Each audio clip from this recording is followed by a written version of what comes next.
प्रशांत जी मथुरा से। राधे राधे। राधे राधे महाराज जी, आपके चरणों में कोटि कोटि प्रणाम। महाराज जी, भारत में अनेक साधु संत महात्मा जो आजीवन सच्ची भक्ति जप तप करते हैं, एक उच्च कोटि का जीवन जीते हैं।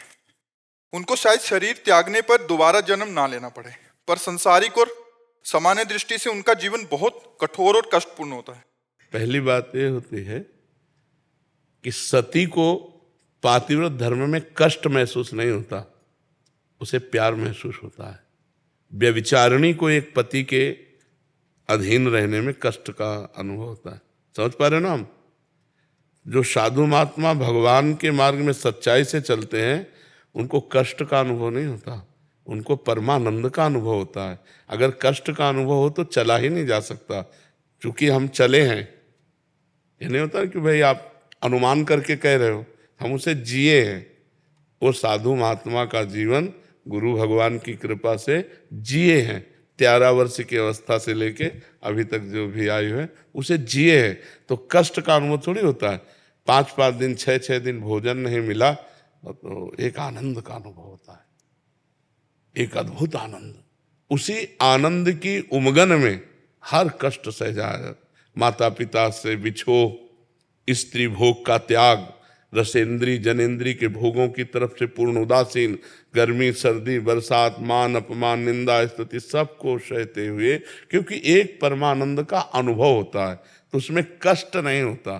कष्ट देखने वाले को लगता है, उसमें नहीं। जैसे वीर पुरुष को युद्ध क्षेत्र में कष्ट का अनुभव नहीं होता, उसके अंदर एक उन्माद होता है विजय सी प्राप्त करने का। और जब उसके अंगों में घाव होता है तो उसके अंदर और उन्माद प्रबल होता है। लेकिन कायर पुरुष को ये देखकर लगता है बहुत कष्ट है इसे। समझ पा रहे ना? तो परमात्मा का मार्ग आनंदमय है, ना कि कष्टमय।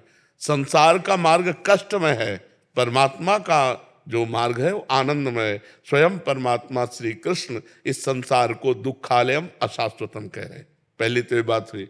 अब दूसरी बात ये हुई कि जो साधारण जीव है उसको उतना तप करने की जरूरत नहीं पड़ेगी जितना महापुरुषों ने किया है। इंजन बनाने में ज्यादा परिश्रम पड़ता है और डिब्बा बनाने में उतना परिश्रम नहीं पड़ता। पर इंजन 1 2 3 4, लेकिन डिब्बा 100-150। इंजन से कनेक्शन की जरूरत डिब्बे की है। अगर ठीक कनेक्शन है तो इंजन में 1 2 3 4, लेकिन डिब्बे में 100-150 लोग वहीं पहुंचेंगे जहां इंजन पहुंचेगा। तो हम लोग जो संतों का आश्रय लेते हैं, अनुसरण करते हैं, उनकी आज्ञा पे चलते हैं और खाते पीछे मौज मस्ती से हम वहीं पहुंच जाते हैं जहां संत कष्ट करके पहुंचते हैं। क्या सभी को प्रेम प्राप्ति और आनंद की प्राप्ति होती है अंत समय में? नहीं। लक्ष्य क्या था? कल्याण, आनंद और प्रेम, 3 स्टेशन हैं। आनंद की प्राप्ति भगवान में अपनापन होने से होती है। कल्याण की प्राप्ति तो घोर पापी अजामिल को भी हो गई। अपने पुत्र के मिष से उसने नारायण बुलाया अंतिम समय, उसको परम पद की प्राप्ति, कल्याण मिल गया। लेकिन प्रेम ही अत्यंत दुर्लभ वस्तु है।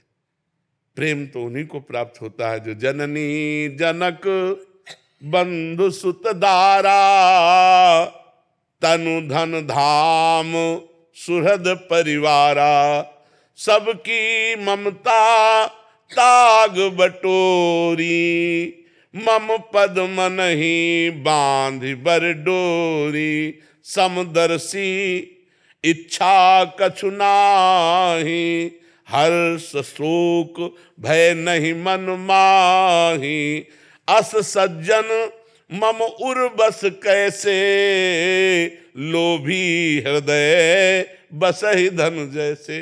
स्वयं भगवान श्री राम जी कह रहे हैं, माता से, पिता से, भाई बंधु पत्नी धन संपत्ति घर परिवार सबकी ममता बटोर कर जिसने मेरे चरणों में लगा दिया, जो संत समागम ज्ञान के प्रधान भाव में आकर सब जगह एक ही परमात्मा का दर्शन करते हैं, समदर्शी, कोई इच्छा नहीं रह गई, जो कामना रहित हैं, विनिवृत्त कामा, और जो सुख दुख में समान भाव हर्ष शोक से रहित महापुरुष हैं, वही भगवान को प्यारे हैं, वही भगवान को प्यार कर सकते हैं। भगवान को प्यार करना सबसे कठिन बात है। यद्यपि हम अनजाने में प्यार उन्हीं से करते हैं। मानो हम आपसे प्यार करें तो आप में श्री भगवान इसलिए प्यार कर रहे हैं, अभी भगवान चले जाए तो इस शरीर को जला दिया जाएगा, इस शरीर को गाड़ दिया जाएगा, इस शरीर का कोई महत्व नहीं माना जाएगा। अनजाने में हम प्यार भगवान से ही करते हैं, पर जानकर जब तक भगवान से प्यार नहीं करेंगे तब तक प्रेम की प्राप्ति नहीं होगी। और भगवान से प्यार करने के लिए सबसे प्यार समेटना पड़ेगा, और ये होना बड़ा कठिन होता है। ये होना सबसे कठिन है।